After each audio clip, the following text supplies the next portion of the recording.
इकडे लक्ष द्या. या ठिकाणी आता आपण कृती संगम महाराष्ट्र राज्याचे पहिले मुख्यमंत्री यशवंतराव चव्हाण यांचं हे समाधी स्थळ आहे. या ठिकाणी आपण भेट दिलेली आहे.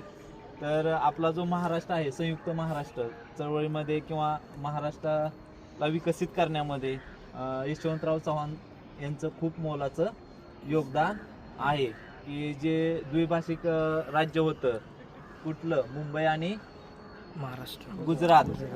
तर त्याच्यामध्ये मुंबई ही महाराष्ट्राला का गुजरातला याच्यावरती बऱ्याच म्हणजे वादविवाद होते. त्याच्यामध्ये मुंबई ही महाराष्ट्रात आणण्यामध्ये सुद्धा यशवंतराव चव्हाण यांचं मोलाचं योगदान आहे. आणि या ठिकाणी त्यांचं समाधीस्थळ कृष्णा आणि कोयना नदीच्या तीरावरती हे वसलेलं आहे. या ठिकाणी जी डाव्या बाजूने येते ती कोयना नदी आहे आणि इकडून उजव्या बाजूने येणारी कृष्णा नदी आहे. हे महाराष्ट्रातील आपल्या 2 नंबरचं काय आहे, खोरं आहे, नदीचं खोरं. माहित आहे ना, 1 नंबरला कुठला आहे, गोदावरी, आणि 2 नंबरला कृष्णा. आपलं उजनी धरण आहे. उजनी धरण कोणत्या नदीवर आहे, भीमा. भीमा नदी ही या कृष्णा नदीची उपनदी आहे. पुढं खाली मला वाटतं आंध्र प्रदेशमध्ये जाऊन का कर्नाटकमध्ये जाऊन आपली भीमा नदी या कृष्णा नदीला मिळते.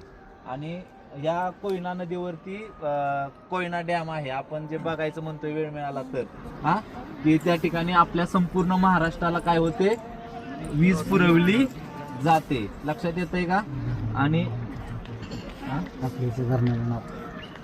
आणि जे आपलं उजनी धरण आहे, उजनी धरण माहित आहे, त्या उजनी धरणाला माननीय यशवंतराव चव्हाण यांचंच नाव देण्यात आलेलं आहे की यशवंत सागर असं म्हटलं जातं आपल्या जलाशयाला, धरणाला नाही, जलाशयाला. त्यातल्या लक्षात येतंय का?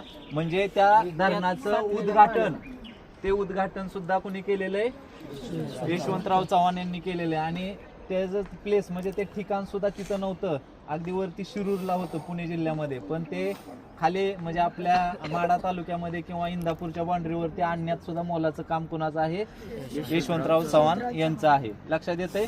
ठीक आहे, कळालं का तुम्हाला या ठिकाणी? आणि